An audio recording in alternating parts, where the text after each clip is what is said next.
ভাই সাহেব, আর দেরি না করে আমরা দিনক্ষণটা ঠিক করে ফেলি। শুভ কাজ যত দ্রুত করে ফেলা যায়।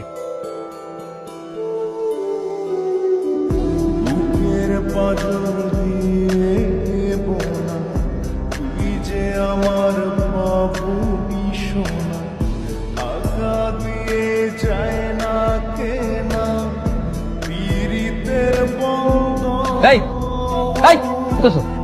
কি পড়াচ্ছিস? তোর সারা বাড়ি আমি করতেছি, তুই কই কি পড়াচ্ছিস দেখি? এটা কি? চল নিচে যাই, চল। তোর আজকে বিয়ে, এগুলো নিয়ে ভাবিস না। আমার বিয়ে সব পরে কথা হবে। এটা কি? আমার কাছে কোনো লুকাবি না, নাই কথা বল। তুই এই ছবি কেন পড়াচ্ছিলি? বাদ দে নাই। তার মানে মনিকা